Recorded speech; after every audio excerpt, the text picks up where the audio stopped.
wicked Christianity. The idea that doing religion your way is a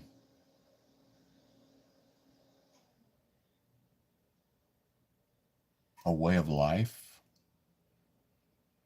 since the very beginning of creation.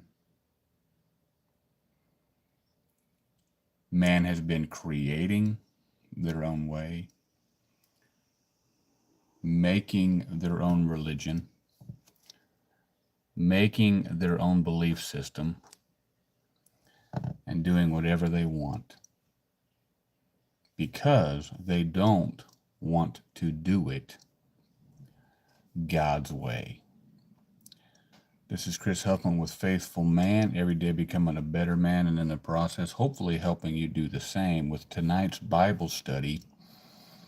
I've been working on this for about 3 hours today, planning on preaching on it tomorrow, Sunday afternoon, and doing this live right now, giving people a couple more minutes to get on here with the idea of how man comes up with their own way of doing things God's way, and not really doing it God's way, but doing it their way and tacking God on the end of it, saying they're doing it for God, saying they are religious, saying they are spiritual, saying these things, acting certain ways, even using the Bible as their way of coming up with the things that they're coming up with, or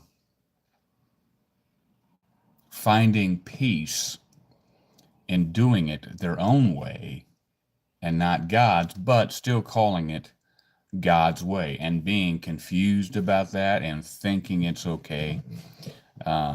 It's as old as the hills. This thing has been going on in men's hearts since the very beginning. And it is rampant today in our so-called churches, in so-called Christianity. It's everywhere. Okay? I just saw a clip yesterday of the Episcopal Church ordaining, I believe it was some sort of cardinal, a female lesbian cardinal. Now, as far as the world looks at things, that's church. And so I can understand how a bunch of church folk and Christian folk would get on that and say it's completely anti-Bible. But the reality is that's not even a church. The Episcopal Church is not a church. That organization is of the devil. So they're going to do what they want, what they're going to call it religiosity. They're going to call it their religion. They're going to be okay with it. We need to quit worrying about so many of those things and just do things the Bible way. We got somebody on here looking at us. I see a Jaston, I think. I can't really read from here. But we're going to jump on that because there's some excellent examples of this type of philosophy going on in the Bible. There's many stories talking about this. And for me, I love finding these stories, going through these stories in the Old Testament, what I call weird stories. Okay, that people just either they're not reading their Bibles and they're not coming across these stories, or they don't remember what they're reading, they don't take it to heart. But there's a series of, in my mind, about 10 or 15 will blow your mind stories in the Old Testament. And one of these is Judges 17. Now, this is just my first rough outline. Been looking at this for about 3 hours today. This has been one of the stories that has been on my mind for years. I've looked at it for years. Every time I come across it in my yearly reading, it just amazes me how this section of Scripture, that these things actually happened in our history by so-called Christian people or Jewish people, God's people. Judges 17. Go to Judges 17 in your King James Bible. And we're going to read it, and then I'm going to give you a quick outline on it. And we'll go from there. And there was a man of Mount Ephraim, whose name was Micah. And he said unto his mother, the 1,100 shekels of silver that were taken from thee, about which thou cursest and spakest of also in mine ears, behold, the silver is with me. I took it. And his mother said, blessed be thou of the Lord, my son. And when he had restored the 1,100 shekels of silver to his mother said, I had wholly dedicated the silver unto the Lord from my hand for my son, to make a graven image and a molten image. Now therefore I will restore it unto thee. Yet he restored the money unto his mother, and his mother took 200 shekels of silver and gave them to the founder, who made thereof a graven image and a molten image, and they were in the house of Micah. And the man Micah had an house of gods, and made an ephod and teraphim, and consecrated one of his sons, who became his priest. In those days there was no king in Israel, but every man did that which was right in his own eyes. And there was a young man of Bethlehem, Judah, of the family of Judah, who was a Levite, and he sojourned there. I want to make a point. I always do this every time I'm doing a live, and I watch people come on and come off. Don't even jump on, guys. If you're not going to stay for the teaching, don't jump on. You're not doing me any favors by jumping on and jumping off. You're not doing yourself any favors. Get on the teaching. Stay on the teaching. We had 20 people on here. Now we're down to 1. Now we're down to 2. As soon as I start reading the Bible, you want to jump off. Some want to sit here and make a comment that has nothing to do with what we're doing here, and then you jump off. How about y'all grow up and take this thing seriously? Take your walk with God seriously. Take your own hypocrisies seriously. Take your own sin, your own failings, your own faults seriously. And when you jump on these teachings, you'll hear some things that you need to hear, and then you can stay on and learn. But a lot of y'all just jump on and jump off. You're not helping yourself. Now we're back on. I'm going to read verse 6 again. I couldn't believe how many people dropped off me just reading the Bible. In those days there was no king in Israel, but every man did that which was right in his own eyes. And there was a young man of Bethlehem, Judah, of the family of Judah, and he sojourned there. And the man departed out of the city from Bethlehem, Judah, to sojourn where he could find a place. And he came to Mount Ephraim, to the house of Micah, as he journeyed. And Micah said unto him, whence comest thou? And he said unto him, I am a Levite of Bethlehem, Judah, and I go to sojourn where I may find a place. And Micah said unto him, dwell with me, be unto me a father and a priest. And I will give thee 10 shekels of silver by the year, and a suit of apparel, and thy victuals. So the Levite went in. And the Levite was content to dwell with the man, and the young man was unto him as one of his sons. And Micah consecrated the Levite, and the young man became his priest, and was in the house of Micah. Then said Micah, now know I that the Lord will do me good, seeing I have a Levite to my priest.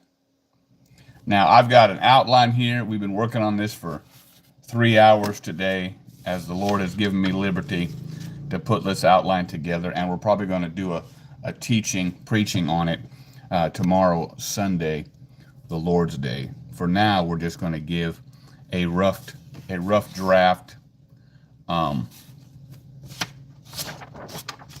quick version of what's going on here. Okay, we got a man by the name of Micah.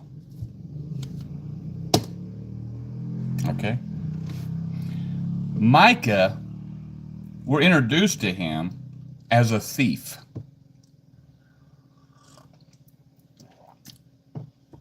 He stole from his mom 1,100 shekels of silver, which equates to approximately $28,000 to $30,000 in today's U.S. economy. So that's how we're introduced to Micah. He's a thief. He's stealing from mom. But mom prays. These are Jewish people. Prays and curses whoever stole the money. And Micah hears this prayer. And says, it doesn't give us a time frame, but it scared him enough to go to mom and said, hey, you said that prayer, you made that curse on the one who stole your money. I'm the one that took it. So take the curse off. I'm giving you back the money. So we're understanding a bit of Micah's character. Okay, but what mom is doing, she tells him, well, I was going to give all this to you anyway, so that you could make a graven image and a molten image. He gave it back to her anyway, and she invested 200 shekels, which is about $5,000, $6,000, to the founder to make the graven image and the molten image. She had incorporated, which was going on in this day. That's why verse 6 is key. Every man did that which was right in his own eyes. There was no prophet. There was no king. There was no judge. Samson had just died. Not completely aware of the time frame between Samson's death and this story. But that's the situation. People are doing what's right in their own eyes and calling it religion, calling it God's religion, saying we're doing it God's way, and they're not. They're doing it their way. They have taken on idolatry. They have given into idolatry. That was a running theme in Israel's history until they finally nailed that down. The Jews today know there's only one true God.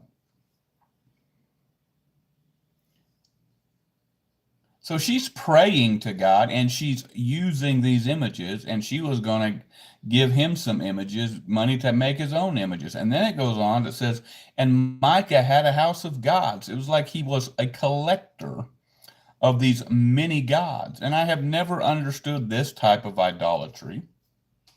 How people can make little gods, make little shrines, whatever they want to make, and call them their God. This God that I made me.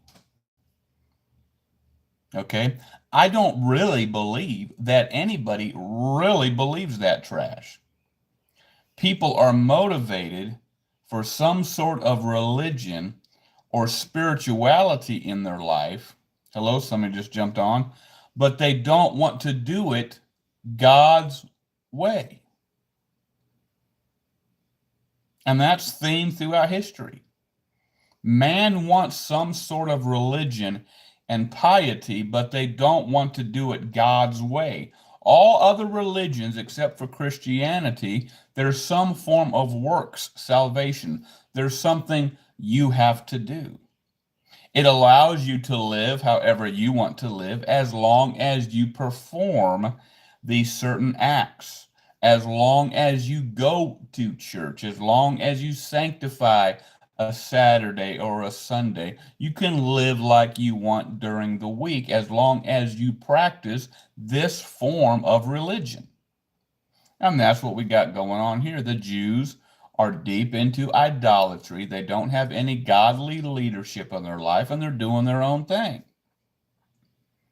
So now he's got these gods, these many gods, in his house.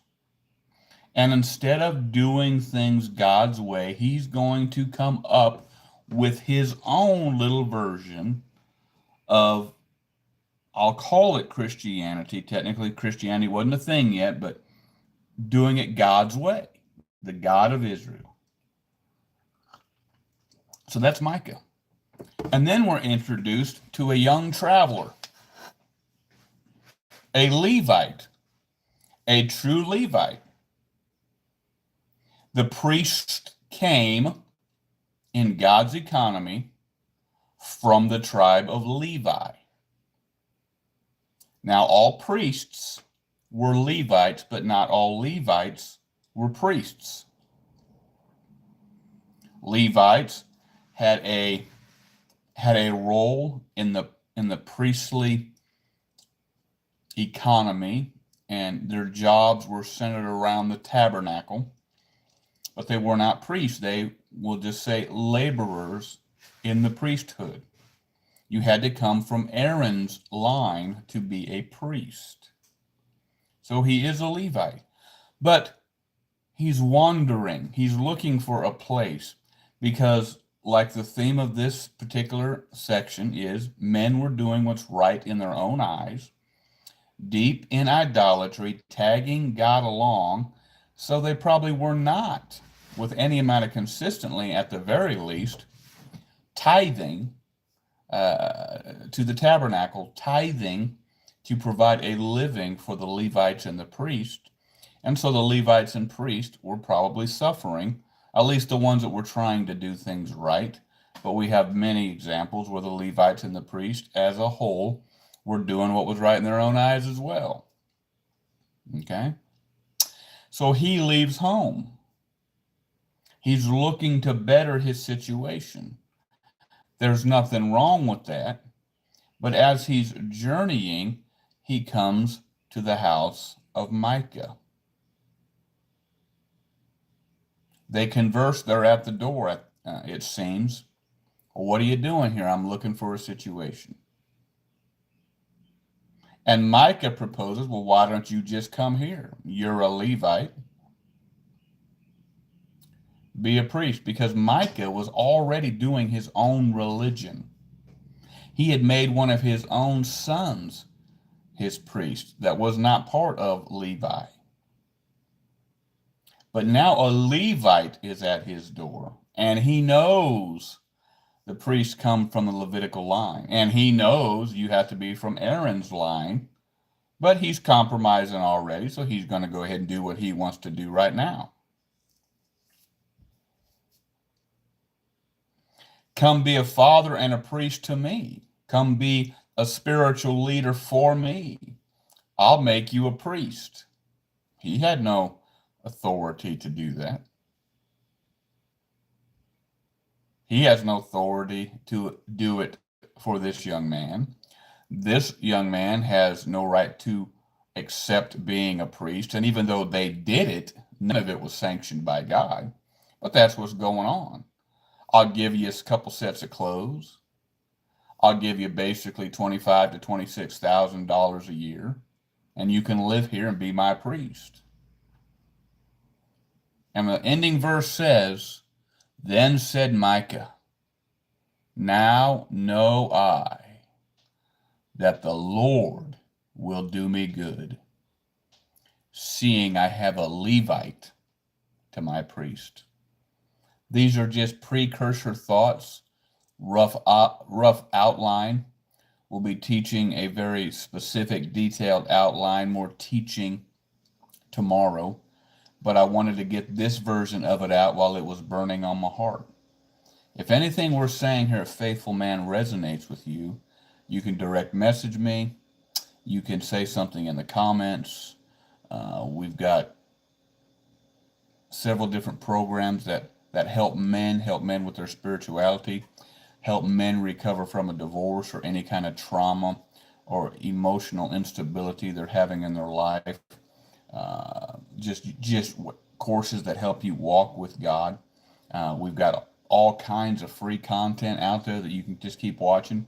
But if you want to experience transformation quicker, faster, more strong, and you're willing to invest some time and some money, you can reach out to us. At least get on a call with us and we can point you in a good direction. 970-404-7165 or faithfulman513 at Gmail. And until we meet again, keep your eyes on Him.